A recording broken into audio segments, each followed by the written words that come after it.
Welcome to The Growth Equation. This isn't your typical business podcast. We're keeping it real about the challenges of scaling up, period. I'm Tristan Wright, and I've been there.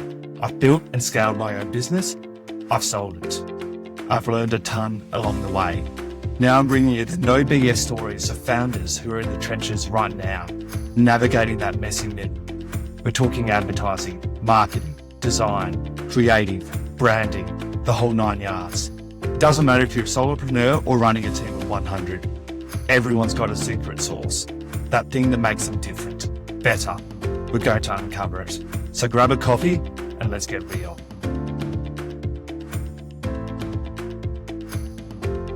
Today we're talking with Wes from Uplift 360. Wes, good to be here, Tristan. Good to speak to someone in our time zone and only down the highway. Fantastic to be with you.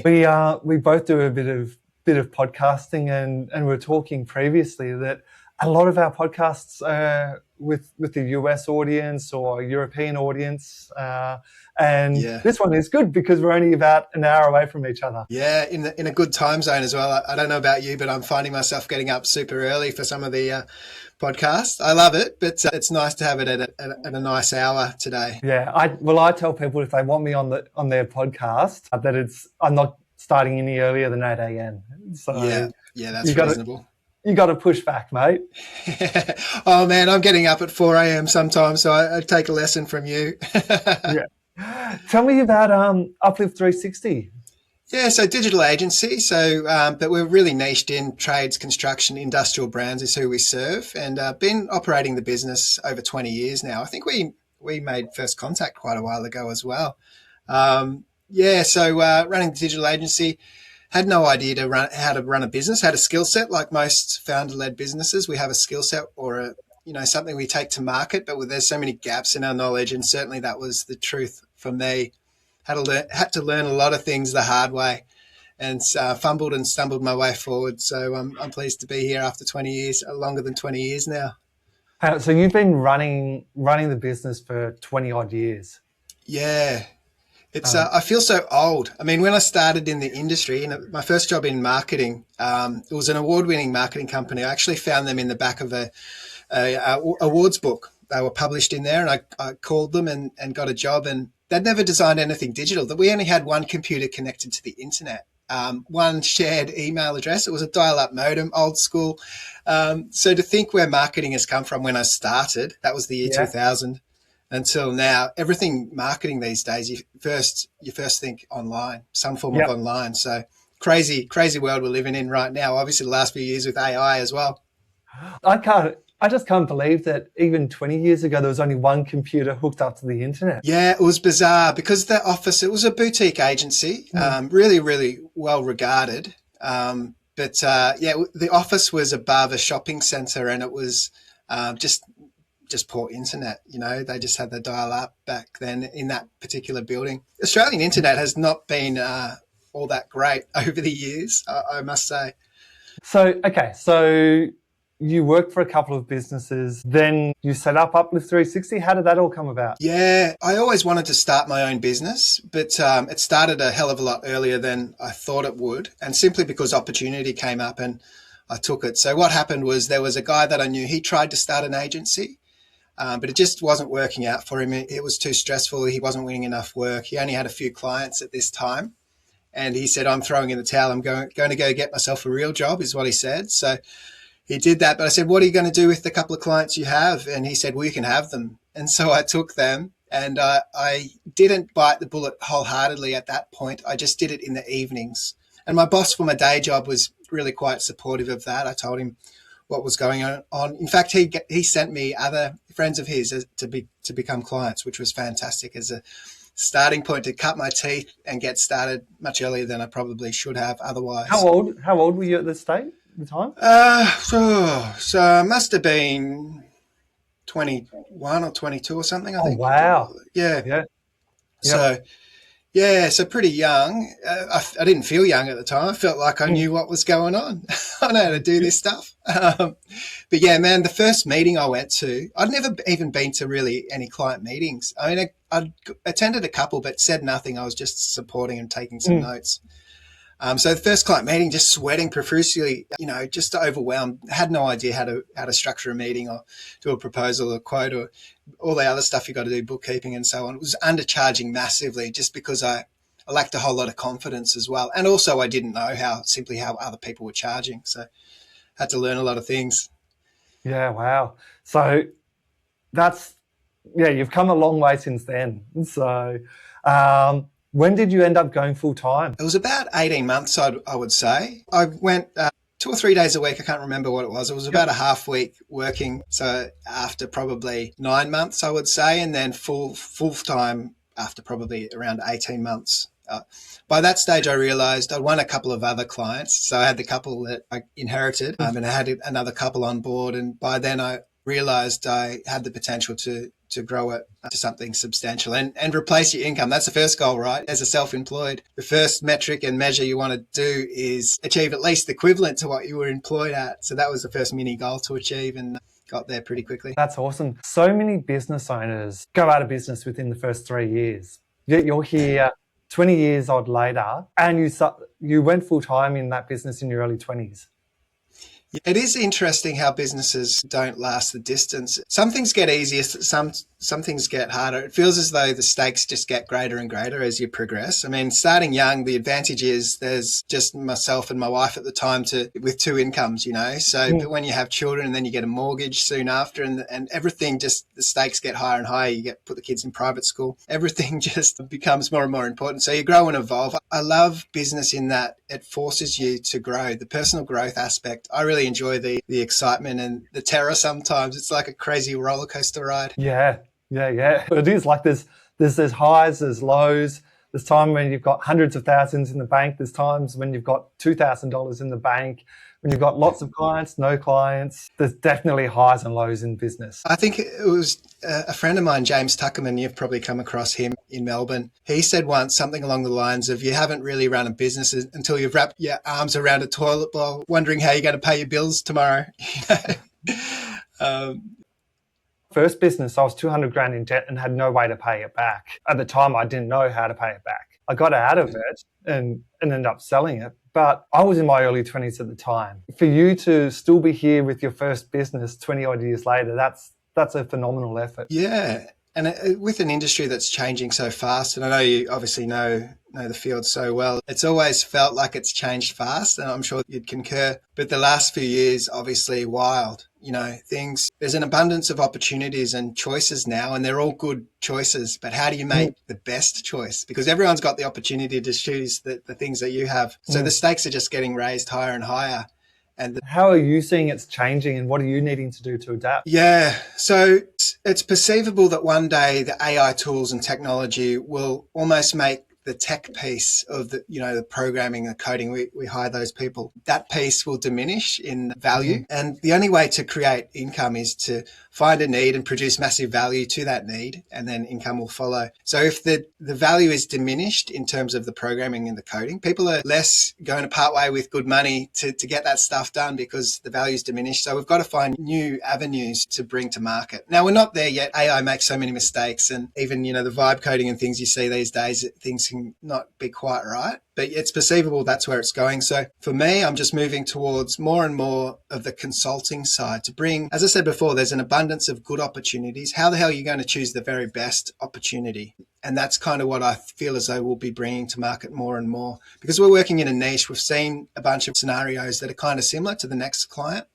So we can help them make a good decision to move forward. Yeah, awesome. So I always ask the question, headcount. Have you scaled up, scaled down? What's worked for you? What hasn't worked for you and why? Yeah, it's been all of those things. So the first hire I did was a local graphic designer, and that didn't work out so well. There was massive gaps in my leadership capability. So I take responsibility for that. But yeah, right now, so I've got a small team in the Philippines and a small team in India. And they both have different strengths and weaknesses, and also the benefits of having 2 time zones. The other benefit is, particularly in Philippines, there can be power outages, brownouts, and there can be typhoons and all sorts of disruption. And that's stressful for everybody. So to have the capacity to have 2 teams working in different slightly different time zones is really helpful for us. So yeah, there's only 3 in Philippines that support us and a team of 5 in India. Have you always, other than that first graphic designer in Australia, have you always been an offshore first company? My son works with me right now as well, Yeah. 1 day a week. So he's really creative. He does a lot of the design and that sort of thing and social media and stuff.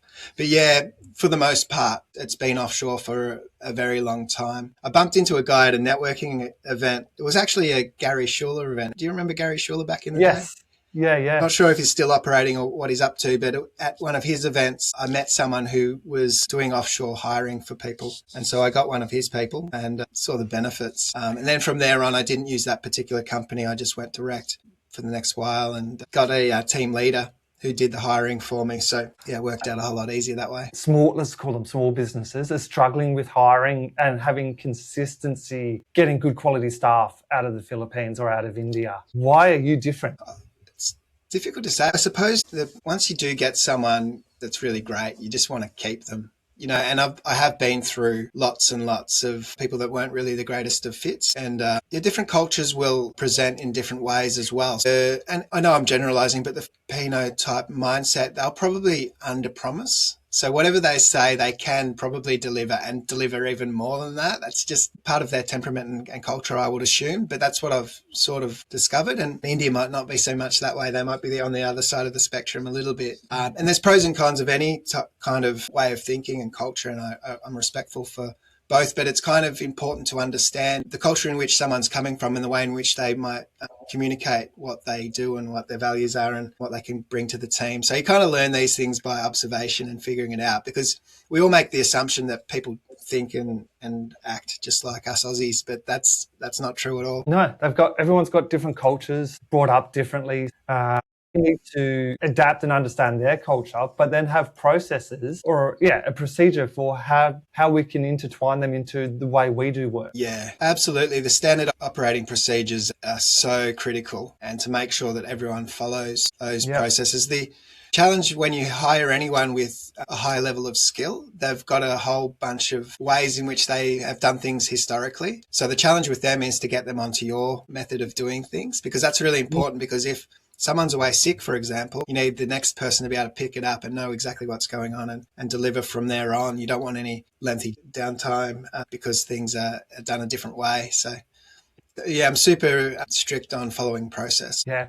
How long did it take you to get your process? When did you learn that you have to have procedures in place? Yeah, it's fairly quickly, but probably 4 years ago, we overhauled them pretty significantly. So up until that time, everything was done the way in which I would have done it. So I was in the game. I'd built processes and systems and the way in which I would go about doing things. And then I ended up just delegating aspects of that to team. But what I realized a few years ago was, hey, this AI beast is moving so fast. No one person has all the answers. So that enabled the team to speak into what we were doing and figure out how we could improve upon it, because they might be saying they're geeking out just like me, you know, they're looking at different tools and opportunities. So opening up the doors to them to speak into our process was really critical to the improvement of the business a few years ago. And we're going to have to stay pretty nimble, because as I said before, there's new things coming out all the time. And if we don't stay robust and nimble enough to see those opportunities and make the most of them, our business will be vulnerable to be wiped out. That's the reality of our industry right now. What are you hearing from clients? What are they saying when it comes to AI and how you do your work? For me, because we're working with trades, construction, industrial brands, so they're not really computer people. That's not their natural habitat. Certainly the founders and the bigger companies, they'll hire teams. So we'll work with their marketing department, or at least the marketing person. So that's a slightly different thing. But the founder-led business, they don't really care how you do your work as long as it gets done, which is fantastic for us. When you're working with a marketing manager, let's say in a slightly bigger company, what we deliver changes somewhat. So instead of we've got to deliver is outcome that makes the marketing manager look fantastic to their boss at the end of the day. You're delivering the same stuff, but you communicate it in a slightly different way to make them look great, because you're collaborating with them as well. So the way in which you tackle the human side of things is really important. But yeah, AI, I suppose everyone's playing with it to a degree, but just varying degrees, I would say. Yeah, and we're at the coalface of it, so we're seeing AI all the time change everything. But at the end of the day, yes, it will change, but there's so many industries and people that don't even use it on a daily basis. So you're almost coming in as that subject matter expert. Yeah, the simple little, anyone sort of starting out and feel ill-equipped to even starting out, I would say the best lever to pull is to start speaking to your device as opposed to typing, because these are large language models, so they want large language, lots of context. And so you naturally will speak a whole lot more volume of information that's relevant to whatever you're trying to do than if you were typing. So that was certainly the game changer for me, just to speak to the device and let it figure out, something of substance behind that. Interesting. I haven't considered it that way. So you're actually communicating with AI via voice primarily. Yeah, 100%. Nearly all the time now. I've just made it a habit. I've got this microphone. I don't always have it in front of me. It's fine just beside me for speaking to the AI, but just using it all the time. It's really great. That's why, I suppose that's why my voice is sometimes a little croaky. I mentioned before the show I needed a mint because my voice, but yeah, probably I'm just using it all day. So it's interesting. Yeah, wow, that's awesome. Has there been times in business that you're like, nah, this is too much. I want a day job? Yeah, that's Monday morning. No, it's not that frequently, but certainly, yeah, things get tough sometimes and you feel like, oh man, it would be so much easier to just be employed and have that regular recurring income of, predictability and reliability. If you're sick, that everything's taken care of. There's so many safeguards for employees, which makes good sense to me. But I kind of like the excitement of business, because what you're building, you're creating legacy. Hopefully you're creating something of substance that you can one day sell like you have. And that's the inheritance for the children. Or it might be setting yourself up for a great retirement, these sorts of things. So that's why the only thing I'll say to the picture that keeps you going through, like there's the tough times, but you're like, yeah, oh, yeah, there's something bigger at play here. Yeah. It's like a game. Like you get to a point where you don't necessarily need that extra revenue, extra income. You don't need more. The money in your bank account is just a crude metric for value you've produced in the world. And who doesn't want to produce more value in the world, right? So then obviously the end game to have something of legacy to pass on to the children. These are the things to think about when, the tough times hit. They're only for a season. They're never very rarely. I've not come across any terminal scenarios. Other people probably, of course, they have. But for the most part, the problem of today, in 12 months' time, will be nothing. You'll just think, oh, that was just a little bleep on the radar. That was just a little hiccup. In the moment, it never feels like that. It feels like it's so detrimental, but over 12 months, even things diminish. Yeah. In the moment, it seems massive, but in the grand scheme of things, it's not at all. Yeah. Not everyone has the temperament like you and I do. And so being an employee is perfectly fine. I'm not speaking against that. One thing I would say, though, is any employee thinking about the future and the workforce, think like an entrepreneur, even if you're not self-employed, or think like an entrepreneur, because what that means is you're forward perceiving and projecting and thinking about what your industry looks like and what your career path might look like. And if you have a great idea, bring it to your boss. Nearly every boss will love it, even if they don't agree 100%, because they've got more of a holistic view of the company. But they're going to love you because they'll think this guy actually cares, or this girl actually cares about the company and has brought forward some thoughts and ideas of what they're perceiving might be the future. They'll either act upon your ideas or at least the very minimum think highly of you. And, if there is job displacement, at least you'll be ahead of the rest of the people. If there is a chopping block in your company. Yeah. So you got to be proactive all the time. Where do you see the industry? Where do you see business going for you over the next few years? Yes, I'll be positioning myself more and more like a consultant and less like a techie nerd. I think that's the way of the future. And that's kind of how I kind of always anticipated one day when I'm not near retirement, but one day when I get closer to retirement, as exit what I'm doing right now and the high stakes that is. And I always imagined being like a consultant of some description and maybe working a couple of days a week and sharing the lessons learned with someone who's coming through. So I always had that in the back of my mind. But now I think it's almost critical to think like that, because that's in the new world in which we're coming into. I think that's where the greatest value is. Those human relationships, connections, tangible, relatable, practical things that you can instill into somebody else. Yeah. It's definitely those human relationships and sharing your knowledge is where it has to be moving forward. Yeah, 100%. So, do you see your son taking the business over in time? Possibly, yeah. He's really creatively minded. He would be more of your artist. In our field, you've got your creative and you've got your technical, and I'm somewhere in between, a bit of a hybrid. He's more on the creative side, so the design and so on. So potentially, though, he could. I would love for him to want to do that. That would be really cool. But yeah, I think in the meantime, he has to find his own path and fumble through life like we all do. And there's value in doing it Make as well. a few mistakes first and then come back in the future. Yeah, for sure. The doors will always be open to my kids, for sure. Yeah, that's awesome. Do you ever get over to the Philippines or India, or how do you communicate and manage those offshore relationships? Yeah, I haven't for a while, but I did. Initially, when I sort of went down this path, I thought that would be a regular occurrence, but I did it and I felt like it wasn't sort of necessary anymore. We all kind of deal with, talking to you're just in Melbourne, but we'll only probably ever talk over online. So what difference does it make if you and I are talking 1 hour on the other side of the planet? No difference whatsoever. And I think that's just how the world is now.